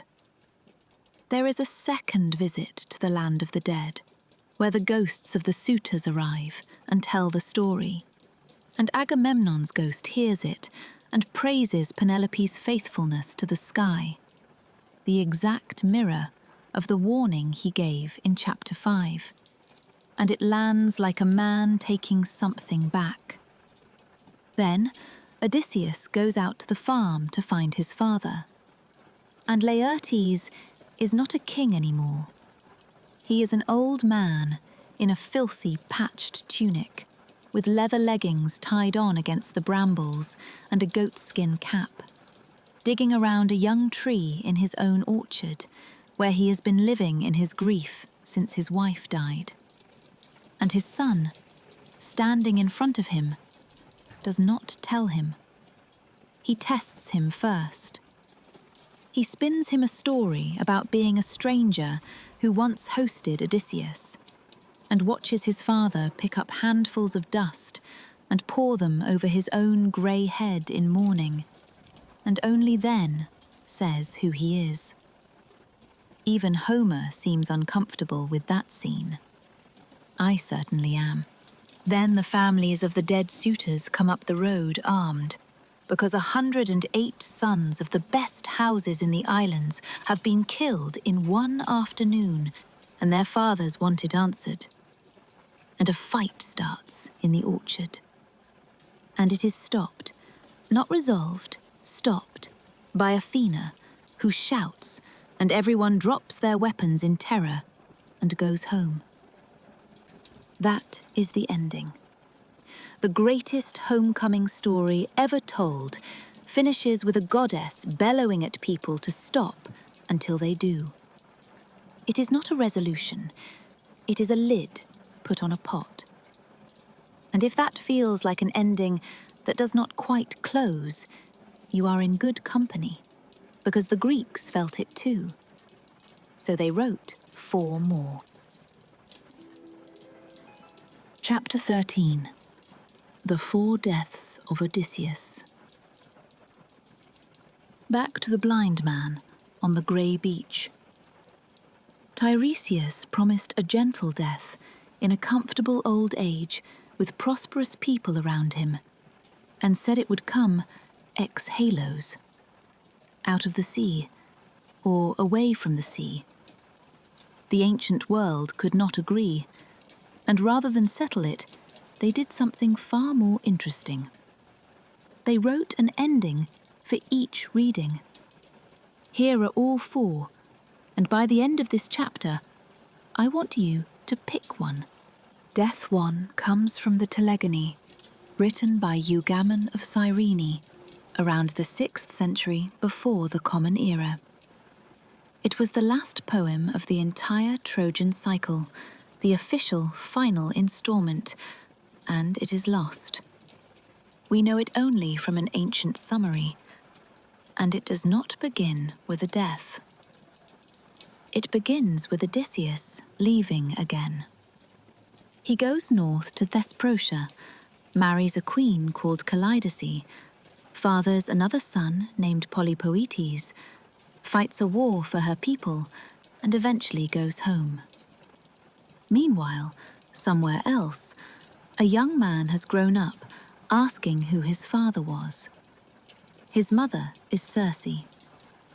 He takes a ship and goes looking, and a storm puts him on a coastline he does not recognize, and his crew are hungry. So they start driving livestock off the fields near the shore. Standard raiding, exactly what Odysseus did at Ismarus in chapter 1. And the old king of that island comes out with a spear to drive the raiders off. 2 men on a beach in bad weather, neither knowing the other's name, and the younger one wins. The spear he carries is tipped with the spine of a stingray, and the man he kills with it is his father. His name is Telegonus. Odysseus dies on his own shore, at the hands of a son he never knew existed, killed by a weapon made from a creature of the sea. That is what death out of the sea meant, if you read it that way. And then the Telegony does something so strange, I had to read the summary 3 times. Telegonus takes the body, and takes Penelope and Telemachus with him, back to his mother's island, and Circe makes all 3 of them immortal. Then Telegonus marries Penelope, and Telemachus marries Circe. The son who killed him marries his widow, and his other son marries the witch. That is the official ending of the Trojan cycle. It was the most popular version of his death in antiquity, and almost nobody today has heard a word of it. Death 2 is quieter, and in its way, more humiliating. It comes from Apollodorus. The families of those 108 men do not let it go. They bring an actual legal case, and the judge is Neoptolemus, son of Achilles, and Apollodorus, who is generally quite dry, notes in passing that Neoptolemus had a reason to want a particular outcome, because with Odysseus gone, the island of Cephallenia would fall to him. Odysseus is found against and exiled from his own kingdom. He goes to Aetolia, marries the daughter of King Thoas, has another son called Leontophanes, and dies there of old age. The man who talked his way out of a war, a cave, and every room he ever stood in, finally lost an argument. It was a legal one, and it cost him his home. Death 3 is the one nobody tells, and it is the one Homer's own poem promises. He does exactly what he was told. He puts an oar on his shoulder and walks inland until he is somewhere so remote that people salt nothing and have never seen a painted ship, and a stranger on the road stops him. and asks why he is carrying a winnowing fan. He plants the ore in the earth there, makes his peace with Poseidon, goes home, grows old, and dies gently in his bed, with his people prosperous around him, exactly as promised. That is the ending the text hands you on a plate, and it has survived 3,000 years as the version nobody bothers to retell, because it is not a story. Which tells you something slightly uncomfortable about all of us. Death 4 was written 2,000 years after the others by a man in Florence. In Dante's Inferno, in the 26th canto, Ulysses never goes home at all. In old age, with a handful of surviving crewmen, he makes one last speech, that they were not made to live like animals, but to pursue knowledge and virtue, and talks them into sailing west, out through the Pillars of Hercules, into water nobody has ever crossed. We made our oars into wings for that mad flight, he says. 5 months, and then a mountain rises out of the sea ahead of them, dark and taller than anything they have ever seen, and a storm comes off it and turns the ship 3 times and takes it down. Dante's readers knew that mountain. It is purgatory, and a pagan and a false counselor was never going to be allowed to land on it. He tells the whole thing from inside a 2-pronged tongue of flame in the 8th circle of hell, beside Diomedes, punished for the horse and the palladium and everything else from part 1. Then, 5.5 centuries later, Tennyson took that exact voyage and rewrote it as heroism. An old king refusing to sit still and rust, calling his mariners back to the ships, sailing west until he dies. To strive, to seek, to find, and not to yield. Same man, same last voyage. One puts him in hell for it, the other puts it on war memorials. That, in one image, is the argument this whole 2-part story has been having. And there is a 5th strand, because the same thing happened to somebody else. Was Penelope faithful?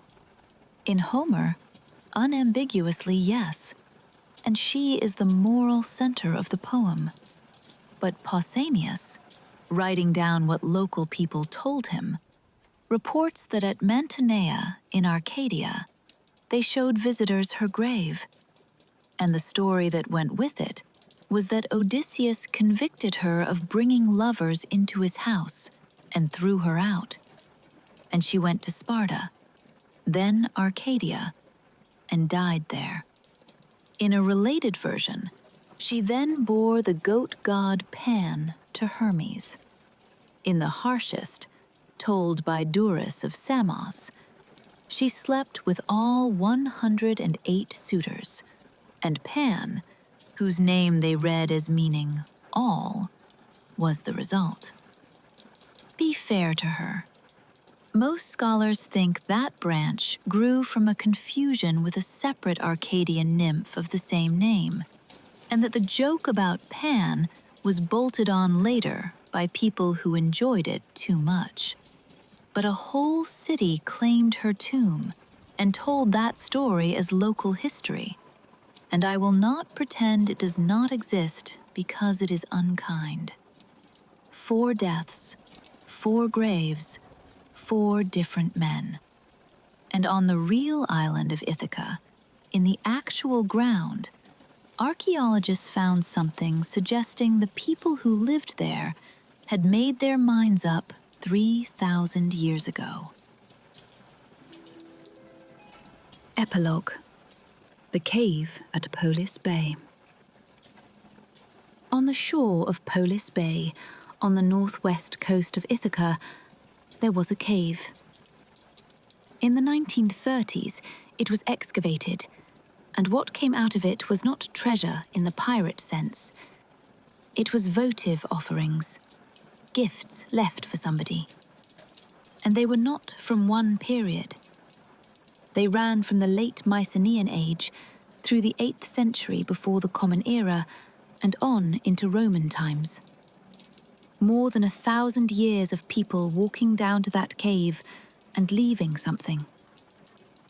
The cave has since collapsed.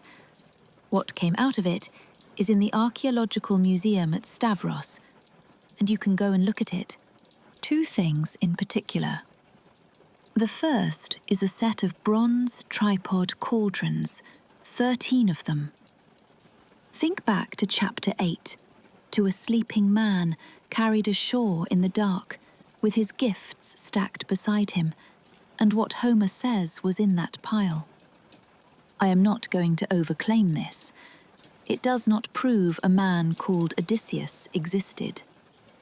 It might mean the poem was shaped by a real cult and a real horde, or it might mean the people leaving them were already living inside the poem. But the second find goes further, because among the fragments was pottery with writings scratched into it, and one of those inscriptions is a dedication. It reads, in Greek, "To Odysseus." Sit with that, because it is the most solid thing in this whole 2-part story. Whatever the truth about the man, real people on that real island believed in him enough to walk down to a cave by the water and leave him presents. For 1,000 years, without stopping. That is not proof he was real. It is proof he mattered. And in some ways, that is the better fact. And there is one more real thing from part 1. The boar tusk helmet, described in the Iliad in loving detail, and dug out of Bronze Age graves exactly as described, and out of use for 500 years before Homer was born. Nobody in his world had ever seen one. That description was carried accurately by people talking to each other across half a millennium. Something is down there underneath this story, and we will never know what.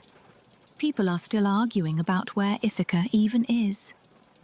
Homer describes it as low-lying, facing west, furthest out towards the dark, and modern Ithaca, which has carried the name continuously, is mountainous and faces east. Since 2005, the Odysseus Unbound project, begun by Robert Bittleston and worked on with the philologist James Diggle and the geologist John Underhill, has argued that Homer's Ithaca is really the Paliki Peninsula of Kephallonia, which the geology suggests may once have been cut off by a channel, later filled in by earthquake and landslide. Mainstream scholarship has not accepted it. The geology has kept it alive. 2 Greek islands are still publicly disagreeing about which of them is the real one, which is the most Odyssean argument imaginable, and I hope nobody ever settles it. So what was Tiresias actually saying? Here is my honest answer. The phrase really is ambiguous, not mysterious, not coded, not lost in translation, but genuinely capable of 2 opposite readings. The Greeks knew it, and they could have fixed it at any point across 1,000 years of retelling. They never did. They wrote a version for each reading and let them all stand. The ancient world did not have one canonical ending for this man, because it did not want one. He is the hero who survives by refusing to be pinned down, by never giving anybody a straight answer, including a giant who asked his name, and it turns out even his death will not be pinned down. That is not a hole in the text. It is the last joke of a story about a man who never once told anybody the whole truth.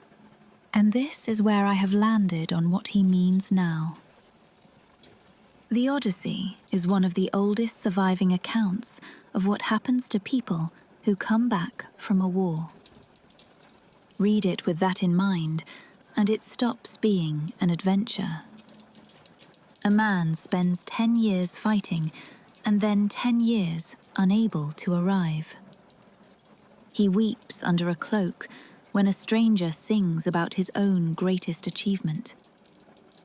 He lies compulsively, to shepherds, to kings, to his own father in an orchard, to the wife he crossed the world for.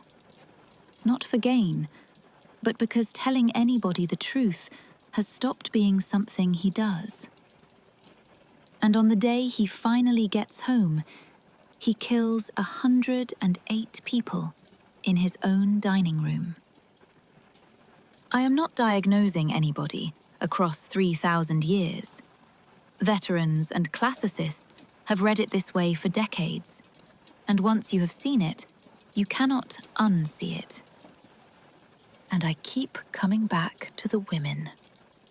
12 maids, given 4 lines and a comparison to birds in a net, disposed of by a story that needed the house cleaned. Penelope, the most faithful figure in Greek myth, rewritten by an entire city into an adulteress with a grave they could show you. That is what stories do. Somebody decides who is disposable. Atwood handed those 12 women the microphone and let them narrate. Wilson looked at what the Greek actually says and refused to repeat 3 centuries of translators' contempt.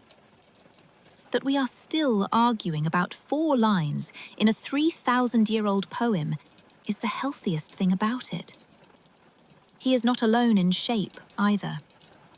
The long, cursed voyage home, monsters at every island, the crew dying one landfall at a time. Humans keep making that story. Sinbad sails it. The Irish Imrama sail it. Bran going west and coming home to find everyone he knew dead for centuries. The Argonauts sail it. And the other half of it, the man who comes home unrecognized and has to prove who he is, turns up everywhere from Norse saga to Joseph standing in front of the brothers who sold him, watching them not know his face. Now let us close the circle, and there are 2. Go back to chapter 3, to a blind giant on a beach with his hands in the air, asking his father for 4 specific things. Let him come home late, 20 years late. Let him lose every one of his companions, 600 men, and not one left. Let him come home in a stranger's ship. He arrived asleep on a Phaeacian deck and did not wake for the landing. And let him find trouble waiting in his own house. 108 of them, eating his cattle in his hall. Every clause, word for word, granted in full. But look at what the curse never asked for. It never said he would not make it. And the second circle is a name.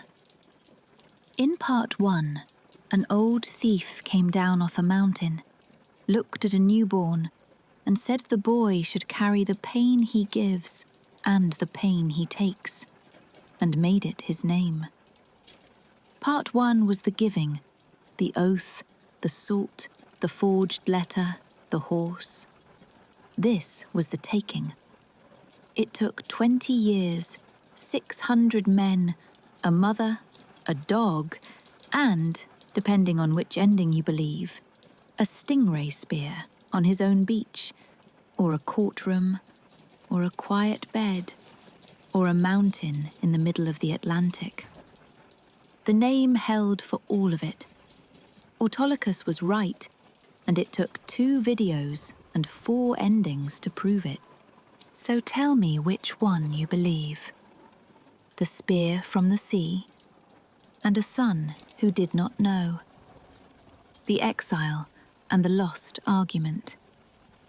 The quiet death in bed that nobody wants to tell. Or the mad flight west and the mountain. There is no right answer. That is the entire point. And I want to know which one you would choose for him. And whatever anybody thinks of the film that brought a lot of you here, it sent an enormous number of people back to a 3,000-year-old poem. And that is not nothing. Thank you to everyone who stayed for both parts. It is a long way from a beach at Troy to a cave on Ithaca. And I have been glad of the company. Like the video if you enjoyed it. Subscribe if you want the next one. And I will see you there. Until then, thank you for listening. Yours, Lady Mythos.